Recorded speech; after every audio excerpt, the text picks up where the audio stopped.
Hello friends आज हम twelfth class की एक बुक स्टार्ट करने जा रहे हैं जिसका नाम है इंडियन इकोनॉमी। इंडियन इकोनॉमी में जो सबसे पहली चीज़ हमें समझने की ज़रूरत है वो है इकोनॉमी।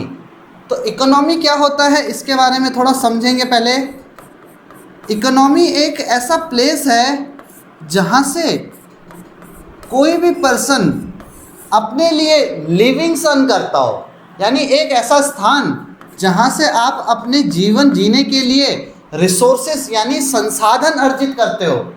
तो इकोनॉमी एक प्लेस जहाँ से आपने अपने लिए लिविंग्स अर्न किए, उस प्लेस को हम इकोनॉमी कहते हैं।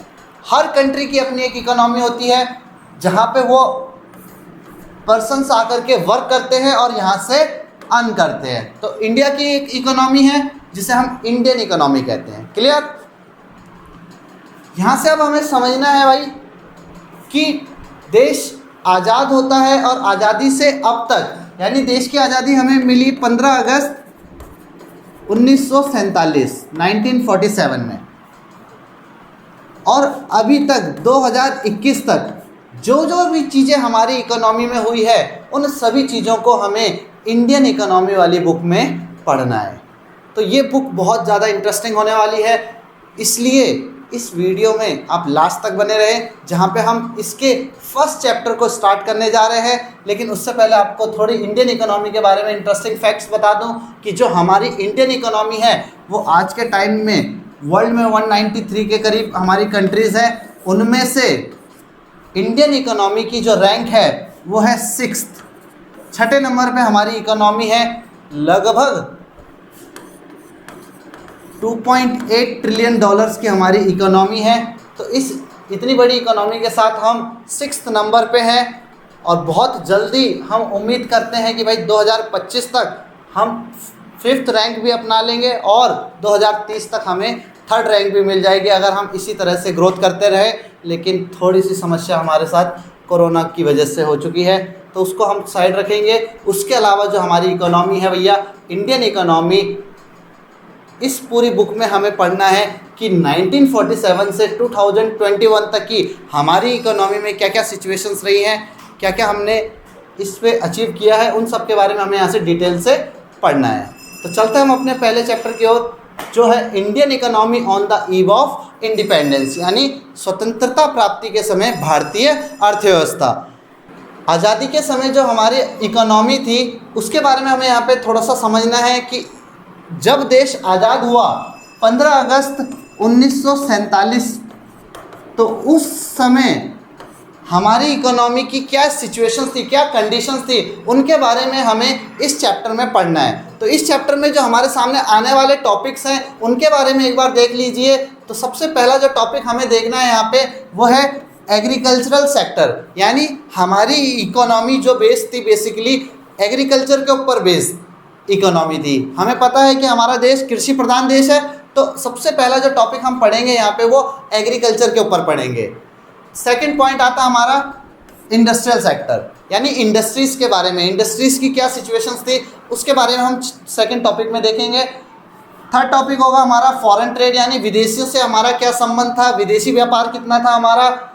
Fourth, demographic condition. डेमोग्राफिक का मतलब होता है भाई ज़मीनी स्तर पर हमारे क्या हालात थे, हमारे देश में कितने लोग पैदा होते थे, कितने मरते थे, लिटरेसी रेट क्या थी, ये सारी चीज़ें हम डेमोग्राफिक कंडीशन में पढ़ेंगे। फिफ्थ पॉइंट है हमारा इंफ्रास्ट्रक्चर। इंफ्रास्ट्रक्चर में आधारिक संरचना आ जाता है आपका, जितनी भी रोड्स, रेलवेज, पोर्ट्स, इन सब चीज़ों के बारे में हम इंफ्रास्ट्रक्चर वाले टॉपिक में देखेंगे। Occupational structure. ऑक्यूपेशनल स्ट्रक्चर में हम देखेंगे बच्चों बेसिकली कि हमारे लोग किस वर्क में ज़्यादा इन्वॉल्व थे, एग्रीकल्चर, इंडस्ट्रीज़ या सर्विस सेक्टर में। लास्ट है कि भैया इतने साल तक हमारे ऊपर राज हुआ, तो इस राज का हमें कुछ फ़ायदा मिला। तो positive impacts of British rule, यानी अंग्रेज़ों ने हम पे इतने सालों तक शासन किया तो उसके कुछ हमें फ़ायदे भी तो होने चाहिए थे। तो क्या फ़ायदे क्या नुकसान थे उनके बारे में हम यहाँ पे देखेंगे पूरे चैप्टर में कि आज़ादी के समय यानी 15 अगस्त 1947 को हमारी इकोनॉमी की क्या सिचुएशंस थी। ठीक है, तो जी सबसे पहले हम थोड़ा सा हिस्ट्री में चलेंगे यहाँ की, कि हमारे ऊपर 200 सालों तक जिन्होंने राज किया तो उनके बारे में हमें थोड़ी चीज़ें पता होनी चाहिए कि ये लोग कब आए, कैसे आए। इस सब के बारे में हमारा सबसे पहला टॉपिक बनता है ओरिजिन ऑफ ब्रिटिश रूल्स, यानी ब्रिटिश सरकार का आगमन। ब्रिटिश सरकार आई जो हमारे देश में, सबसे पहले जो यूरोपियंस आए थे उसमें सबसे पहला नाम आता है वास्को डी गामा का। वास्को डी गामा एक पोर्चुगीज पर्सन था जो इंडिया में मसालों की खोज में आया था। अब नॉर्मली मसालों का यूज़ क्या होता है कि खाने में डालते हैं, लेकिन ये खाने में डालने के साथ साथ इनका कुछ और यूज़ करना चाहते थे। ये उन मसालों का यूज़ करते थे जो ये मीट है उसको प्रिजर्व करने के लिए। मांस बहुत ज़्यादा खाते हैं अंग्रेज। अब पहले के टाइम पे फ्रिज नहीं होते थे, अब जब फ्रिज नहीं होता था तो वो मांस बहुत जल्दी ख़राब हो जाता था। अब जल्दी ख़राब हो रहा है तो उसको बचाए रखने के लिए ये क्या करते थे, इन मसालों की एक लेयर बनाते थे और उस मांस के ऊपर, मीट के ऊपर लगा देते थे, जिससे कि जो चीज़ 2-4 दिन में ख़राब होती थी वो 2-3 हफ्ते तक चल जाती थी। तो इस खोज में ये भारत के लिए निकला था वास्को डी गामा, और 1498 में ये इंडिया पहुंचता है। ये सबसे पहला पर्सन था जो आया था इंडिया में बाहर से। लेकिन इसके बाद तो फिर लाइन ही लग गई, एक के बाद एक लोग यहाँ पे आने शुरू हो गए। उसमें ब्रिटिशर्स का नंबर आता है 3rd नंबर पे। ये इंडिया में आते हैं 1608 में, यानी पोर्चुगीज से बहुत बाद में। 1608 में ये सबसे पहले आए इंडिया में, और यहाँ पे वो देखते हैं कि पोर्चुगीज पहले से ही पूरा कब्जा करके बैठे हुए हैं ट्रेड में। क्योंकि स्टार्टिंग में जब ब्रिटिशर्स भी आए थे तो वो ट्रेड मोटिव से आए थे। उनका यहाँ पे मोटिव राज करना नहीं था, उनका मेन मोटिव था यहाँ पे ट्रेड करना। तो 1608 में जब ब्रिटिशर्स आए तो उन्होंने परमिशन मांगी भाई कि हमें यहाँ पे थोड़ा बहुत ट्रेड करने दिया जाए, लेकिन पोर्चुगीज पहले से थे यहाँ पे तो उन्होंने इनको आने नहीं दिया ढंग से। इसके लिए सबसे पहले इन्होंने एक बैटल लड़ी 1612 में। 1612 में एक बैटल लड़ते हैं, बैटल ऑफ स्वाली।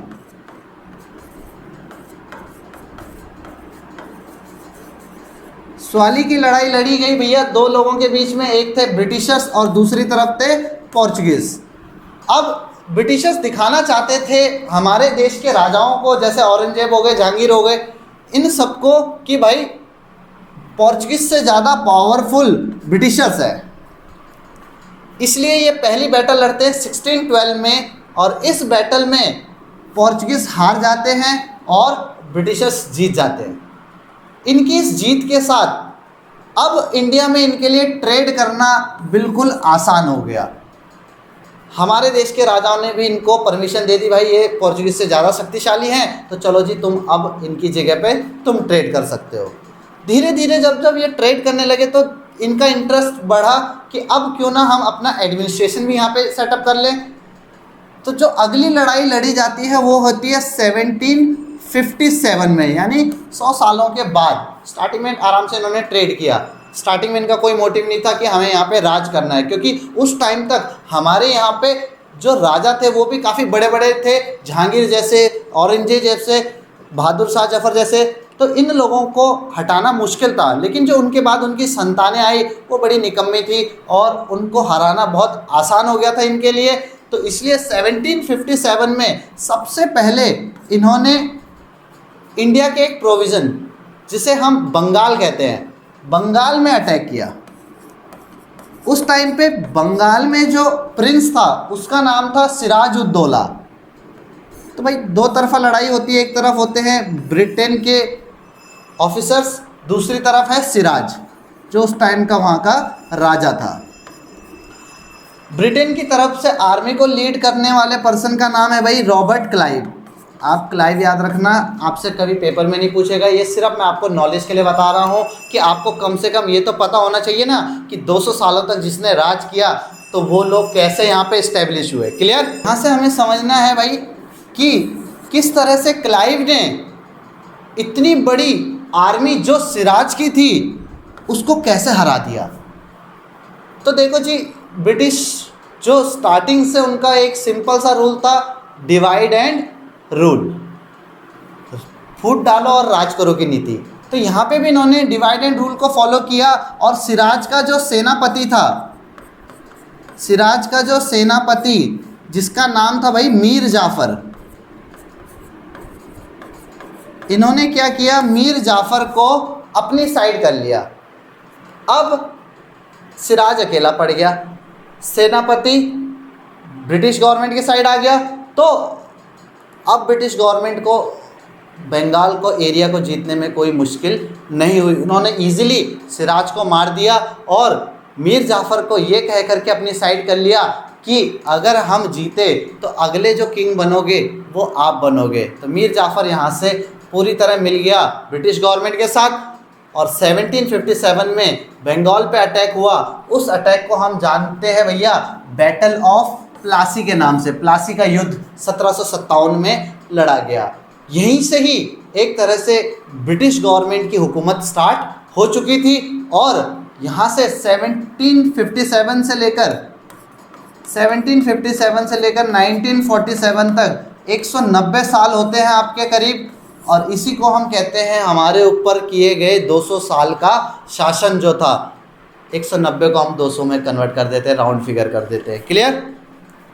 1757 में इन्होंने एरिया जीता बंगाल का, लेकिन अभी इनका कब्जा सिर्फ एक प्रोविंस पे था, पूरे के पूरे भारत पे कंट्रोल नहीं था। तो इसके लिए इन्होंने एक और लड़ाई लड़ी 1764 में। 1764 में एक लड़ाई लड़ी जाती है, इसका नाम होता है battle of Buxar. Battle of Buxar के नाम से ये लड़ाई लड़ी गई भाई। इस लड़ाई में भैया क्या होता है कि इंडिया के 3 प्रोविंसेस जिसमें आपका आता है सबसे पहला बंगाल, अवध और आपकी जो दिल्ली में मुग़लों की सेना थी, मुग़ल एम्पायर, ये तीनों मिल जाते हैं एक तरफ और इनसे लड़ता है अकेला ब्रिटिश गवर्नमेंट। इन तीनों की इतनी बड़ी आर्मी को इजीली हराता है कौन? ब्रिटिशर्स। सिर्फ किसके दम पे? इनके पास जो खतरनाक आर्म्स वेपन्स होते हैं भैया, बंदूकें थी, तोप थी। एक तरफ आप तलवार लेके लड़ रहे हो और दूसरी तरफ आप पे गोली आ रही, तो क्या आप तलवार से गोली को बचा दोगे? नहीं ना।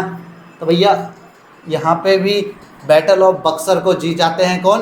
ब्रिटिशर्स। और उसके बाद से ब्रिटिश गवर्नमेंट का पूरा कंट्रोल हो जाता है इंडिया के ऊपर। तो ये तो थी कहानी कि किस तरह से 1608 से आए ब्रिटिशर्स 1764 में अपनी पूरी हुकूमत कायम कर देते हैं और 1947 तक, जब तक हमारा देश आज़ाद नहीं होता तब तक हमारे ऊपर शासन करते रहते हैं। क्लियर। तो चलते हैं दोस्तों हम इस वीडियो में फर्स्ट चैप्टर में जो चीज़ें हमें पढ़नी है, जिसमें सबसे पहला टॉपिक है हमारा agricultural sector on the eve of independence. तो सबसे पहला टॉपिक हमारा एग्रीकल्चर सेक्टर है। तो कृषि के बारे में, जो हमारी इकोनॉमी की एक तरह से हम बैकबोन बोलते हैं, उसके बारे में समझना सबसे इम्पॉर्टेंट है कि हमारा देश जिसके ऊपर चल रहा है एग्रीकल्चर सेक्टर, उस एग्रीकल्चर सेक्टर की 1947 के समय क्या हालत थी, उसके बारे में हमें यहाँ पे देखना है। तो भैया 1947 में सबसे पहला पॉइंट जो आता है वो है low level of productivity. Production का जो लेवल था, उत्पादन का जो स्तर था, वो काफ़ी ज़्यादा लो था, बहुत निम्न। इतना लो लेवल कि आप इजीली अपनी इकोनॉमी को बैकवर्ड इकोनॉमी यानी पिछड़ी हुई अर्थव्यवस्था कह सकते थे। देखो भाई, यहाँ पे आपको हिंदी और इंग्लिश दोनों में वीडियो मिल रही है। आप चाहे इंग्लिश मीडियम के स्टूडेंट हो चाहे हिंदी मीडियम के स्टूडेंट हो, आप यहाँ से अपना नोट डाउन कर सकते हो इजीली वीडियो को रोक करके। ये आपके नोट्स भी साथ के साथ बनते रहेंगे।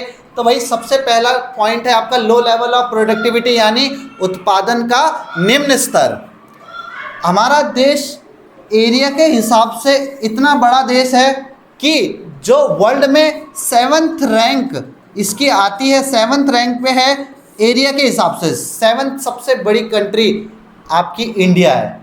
इतना बड़ा एरिया होने के बावजूद, इतनी ज़्यादा यहाँ पे एग्रीकल्चर करने की अपॉर्चुनिटीज़ होने के बावजूद हमारा प्रोडक्शन का लेवल इतना लो था कि आप कुछ कह नहीं सकते। देखो भाई यहाँ पे फिगर्स दे रखे आपको, 1947 के टाइम में 660 केजी 660 किलो टन आपका सिर्फ गेहूं प्रोड्यूस होता था, इतना कम।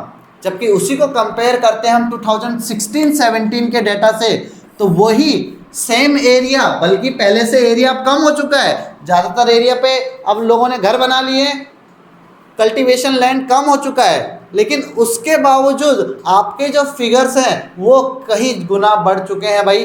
3216 केजी यानी 3216 केजी आपका अब वीट का प्रोडक्शन हो रहा है 2016-17 के ये डेटास बताते हैं। क्लियर? तो सबसे पहला पॉइंट आपका बनता है एग्रीकल्चर सेक्टर का कि इंडियन एग्रीकल्चर की सबसे पहली खासियत ये थी कि यहाँ पे प्रोडक्शन का लेवल क्या था, काफ़ी लो था, low level of productivity. Clear? समझ आता है?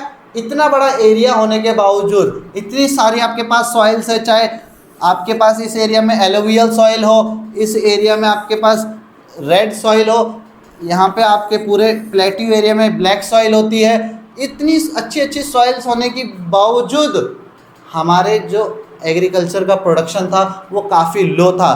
तो ये बहुत चिंता का विषय था हमारे देश के लिए कि देश आज़ाद हुआ और आज़ादी के समय हमारा प्रोडक्शन काफ़ी लो था। ठीक है? तो एग्रीकल्चर सेक्टर में सबसे पहला पॉइंट आता है आपका low level of productivity. Clear? दोस्तों चलते हैं अपने सेकंड पॉइंट पे, हाई डिग्री ऑफ वल्नरेबिलिटी यानी वर्षा पर अत्यधिक निर्भरता। हम इसकी जगह एक और यूज़ कर सकते हैं यहाँ पे line, high dependence on rainfall. Rainfall पर हम पूरी तरह से निर्भर थे जी। हमारे देश में ब्रिटिश गवर्नमेंट ने कोई भी ऐसा काम नहीं किया था कि हमारे लिए कोई परमानेंट इरिगेशन की फैसिलिटीज़ प्रोवाइड हो सके।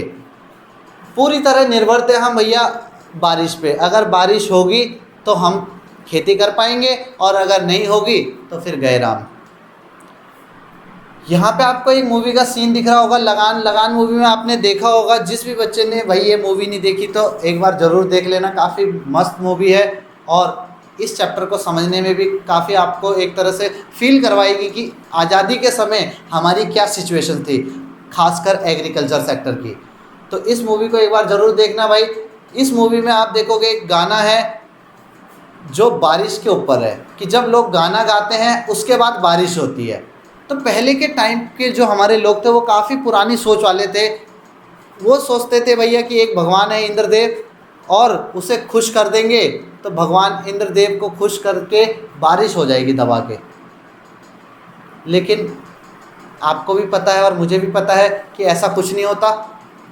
किसी भगवान को खुश करके बारिश नहीं होगी। ये सारे साइंटिफिक रीजन से बारिश ना होने के कारण होते हैं भाई। तो यहाँ पे ब्रिटिश गवर्नमेंट को हमारे लिए कुछ ऐसे फैसिलिटीज़ प्रोवाइड करनी चाहिए थी, जैसे आपके लिए कोई कनाल बना दी, आपके लिए एक डैम बना दिया जिससे आप अपने एरिया में सिंचाई कर सको। लेकिन ब्रिटिश गवर्नमेंट ने हमारे लिए ऐसा कुछ नहीं किया और फिर हमें गाने गाने पड़े भैया कि बरसों रे मेगा मेगा, है कि नहीं? ऐसे गाने गा करके हम बारिश करवाते थे, खुश हो जाते थे। मैंने एक बार डिस्कवरी में देखा भाई कि वहाँ पे दिखा रहे थे कि राजस्थान के एक गांव में एक बच्चे को मेंढक बनाया जाता है और उसको हर घर में दान या दक्षिणा लेने के लिए भेजा जाता है और उसको हम भगवान को भेंट चढ़ाते हैं और भगवान फिर खुश होकर के बारिश करवा देते हैं। तो इस सोच के जब हमारे देश में लोग रहेंगे तो फिर ऐसे में प्रोडक्शन कहाँ से हो पाएगा? तो दूसरा जो सबसे मेन रीज़न था इंडियन एग्रीकल्चर का वो था भैया हाई डिपेंडेंस ऑन रेनफॉल। आपको बता दो भाई हमारे देश में मानसून आता है, तो ये हमारा देश है भाई। तो सबसे पहले जो हमारे देश में मानसून पहुंचता है वो कोरोमंडल कोस्ट पे पहुंचता है भाई तमिलनाडु में 1 जून को। 1 जून को हमारे देश में मानसून पहुंचता है और हमारा जो मानसून है वो कौन सा मानसून है जी?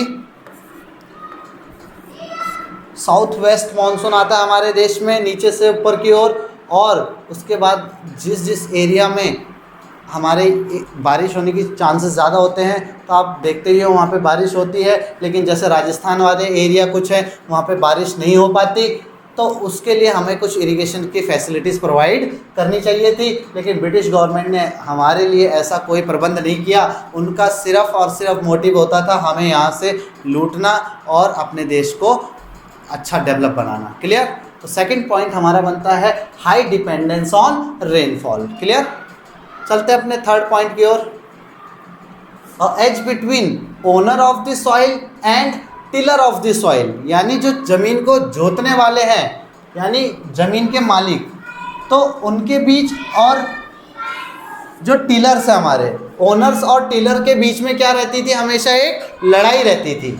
आपको बता दूं कि यहाँ पे एक लगान मूवी का ही सीन है, ये भी 2 गुना लगान लेगा। यहाँ पे ब्रिटिश गवर्नमेंट का जो मेन मोटिव होता था भैया हमसे टैक्स कलेक्ट करना होता था। अब ब्रिटिश गवर्नमेंट इसके लिए खुद तो टैक्स कलेक्ट नहीं करती थी, ज़मींदार अपॉइंट करती थी। तो ये ज़मींदार बेसिकली ज़मीन के मालिक होते थे जो अपनी फील्ड में किसानों से खेती करवाते थे। अब नॉर्मली क्या होता है, जब कोई मालिक होता है तो मालिक अपने नौकरों के साथ हमेशा प्रॉफिट शेयर करता है। मैं अगर कोई काम करता हूँ और मेरे अंडर कोई है तो मैं उनको सैलरी दूंगा उनकी, लेकिन ब्रिटिश गवर्नमेंट के अंदर ये क्या करते थे भैया, ज़मींदार ये ज़मीन के मालिक हमसे प्रॉफिट के साथ साथ अपना लॉस भी शेयर कर देते थे। अब जब मालिक को लॉस हो रहा है तो उसमें हमारी क्या गलती भाई, काम तो उसने खोल रखा है, हम तो सिर्फ वहाँ काम कर रहे हैं, तो हम तो जो अपनी मेहनती करेंगे भाई उसका पैसा लेंगे। लेकिन ये ज़मींदार हमें कहते थे भैया नहीं, आप अब प्रॉफिट ले रहे हो तो आपको लॉस भी यहाँ पे करना पड़ेगा, और जब लॉस पे करोगे भैया तो ऐसे में जो टिलर्स ऑफ द सॉइल है वो नाराज़ होंगे। अब जब टिलर ऑफ द सॉइल नाराज़ हो जाएंगे भाई, तो ऐसे में दोनों के बीच में लड़ाई होगी कि नहीं होगी, और जब लड़ाई होगी तो प्रोडक्शन नहीं होगा, और प्रोडक्शन नहीं होगा तो हमारा एग्रीकल्चर पीछे क्या चले जाएगा कि नहीं चले जाएगा, बैकवर्ड हो जाएगा कि नहीं होगा, स्टैग्नेंट होगा कि नहीं होगा। तो ये सभी रीजंस हैं जिसकी वजह से हमारी एग्रीकल्चर एकदम बैकफुट पे चली गई थी, जिसमें थर्ड पॉइंट आपका काफ़ी इंपॉर्टेंट है, as between owner of the soil and tiller of the soil. इनके बीच में हमेशा लड़ाई चलती रहती थी, लड़ाई चलने की वजह से काम नहीं होता था और लोग नाराज़ होकर चले जाते थे भाई अपने। ठीक है, तो यहाँ तक हमने देखा एग्रीकल्चर सेक्टर के बारे में कि हमारी आज़ादी के समय हमारा एग्रीकल्चर सेक्टर किस तरह था। ठीक है, अब आगे के पॉइंट्स हम देखेंगे भैया कि हमारी एग्रीकल्चर के स्टैग्नेट होने के पीछे क्या रीज़न थे, गतिहीन क्यों हुई हमारी एग्रीकल्चर। तो अगले पॉइंट पे चलते हैं हम। Indian agriculture was primitive and stagnant. भारतीय कृषि स्थिर और गतिहीन, मतलब हमारी एग्रीकल्चर काफ़ी बैकफुट पे थी, स्टैग्नेंट थी। तो इसके क्या रीजंस थे, कुछ रीजंस तो आप ऊपर के भी लिख सकते हो, high degree of vulnerability, as between owner of the soil and tiller of the soil. लेकिन इसके अलावा कुछ और पॉइंट्स हैं जिसकी वजह से हमारी एग्रीकल्चर काफ़ी ज़्यादा स्टैग्नेंट हुई। इसमें सबसे पहला आता है हमारा land tenure system. Land tenure system एक ऐसा सिस्टम था बच्चों जिसको मैंने अभी थोड़ी देर पहले भी समझाया कि भाई ब्रिटिश गवर्नमेंट जो है वो हमसे टैक्स कलेक्ट करती थी, यानी गरीब किसानों से वो टैक्स कलेक्ट करती थी। तो टैक्स खुद ना कलेक्ट करके वो बीच में मीडिएटर्स को अपॉइंट कर देती थी, जिन्हें हम कहते हैं ज़मींदार। तो भाई लैंड टेन्योर सिस्टम एक ऐसा सिस्टम है जिसमें ब्रिटिश गवर्नमेंट हमसे टैक्स कलेक्ट कर रही है, लेकिन 3 तरीक़ों से। सबसे पहला आपका zamindari system, Mahalwari system and Ryotwari system. हमारे जो 12th के सिलेबस में है वो सिर्फ ज़मींदारी सिस्टम है। महलवाड़ी सिस्टम और रैयतवाड़ी सिस्टम हमें ग्रेजुएशन में पढ़ना होता है, 12th में नहीं पढ़ना, लेकिन मैं उसके बावजूद आपको बता दूंगा क्या है ये दोनों सिस्टम। चलते हैं हम अपने ज़मींदारी सिस्टम की ओर। ज़मींदारी सिस्टम में क्या होता है भैया कि ब्रिटिश गवर्नमेंट खुद ना टैक्स कलेक्ट करके बीच में ज़मींदार अपॉइंट कर देती है, और इन ज़मींदारों को ये काम दे देती है कि आप इन गरीब किसानों से टैक्स कलेक्ट करके हमें दो। भैया एक बात याद रखना, जितना हमें ब्रिटिश गवर्नमेंट ने नहीं लूटा उससे कहीं ज़्यादा हमें इन ज़मींदारों ने लूट लिया था। जितने भी ये ज़मींदार अपॉइंट किए गए थे ये सबसे ज़्यादा हमें लूटते थे। मान लो ब्रिटिश गवर्नमेंट ने एक रेट फिक्स कर दिया कि भैया हमें नीचे से 10% टैक्स, जो भी प्रोडक्शन हो उसका 10% हमें दिया जाए, ब्रिटिश गवर्नमेंट टैक्स कलेक्ट करेगी इतना।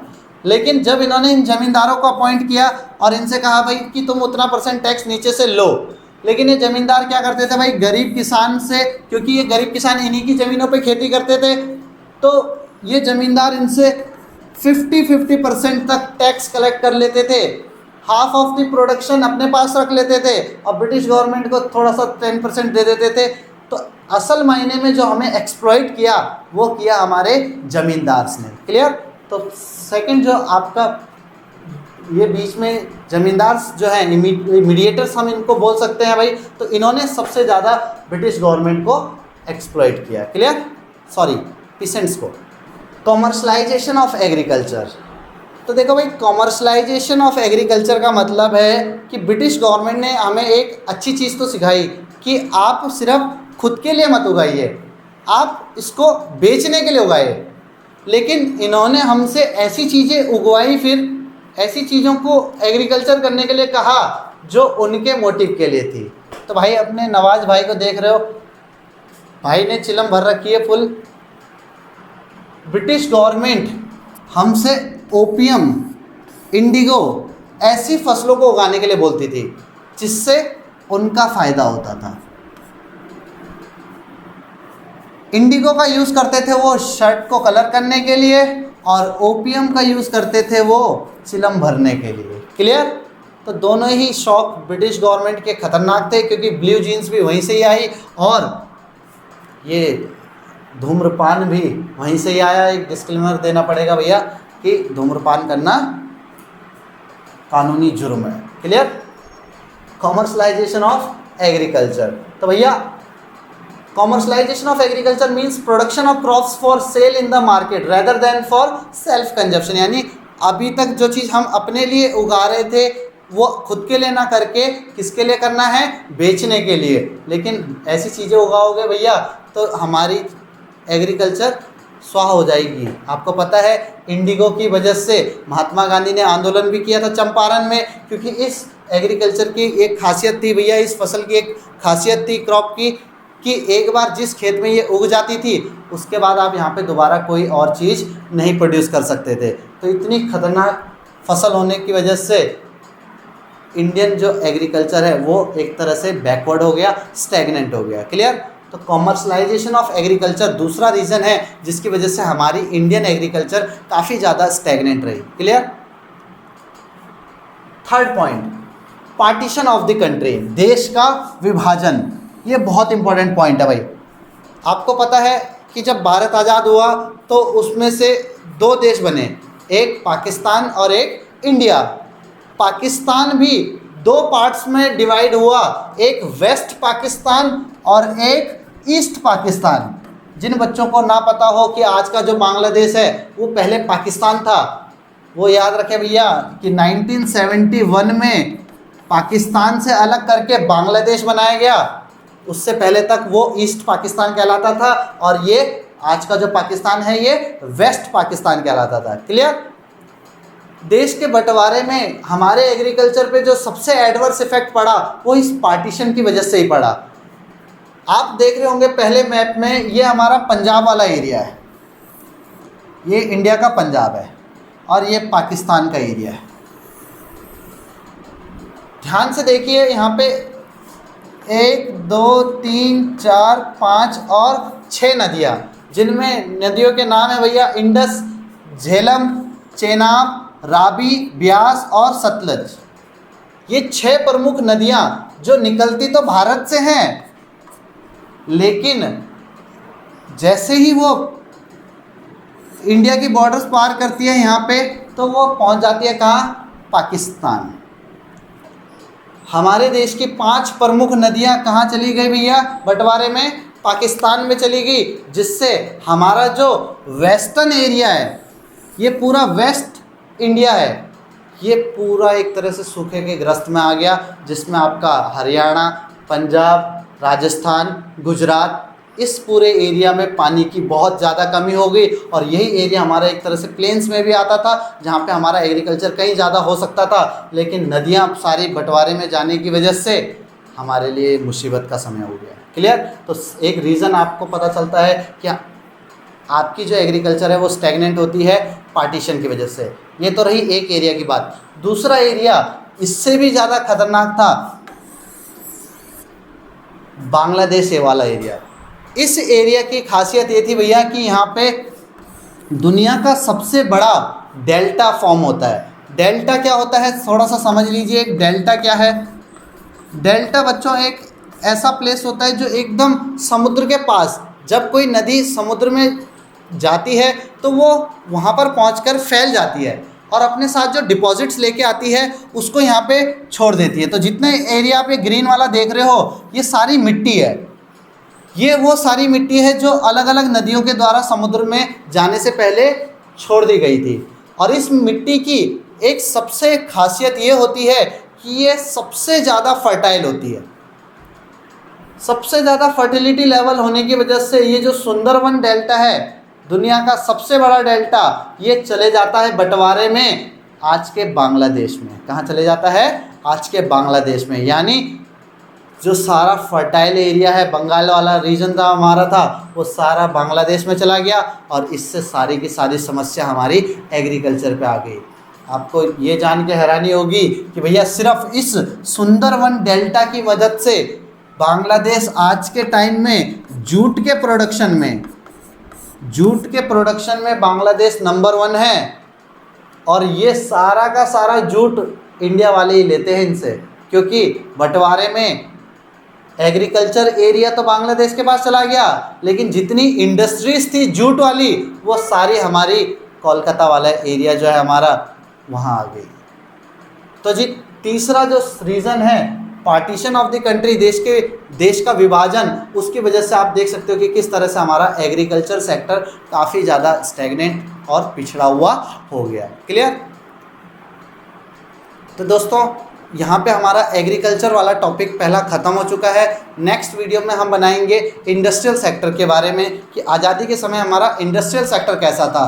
तब तक के लिए दोस्तों आप हमारे चैनल को लाइक, शेयर और सब्सक्राइब कर दीजिए। इस वीडियो को अपने सभी दोस्तों तक पहुँचाइए।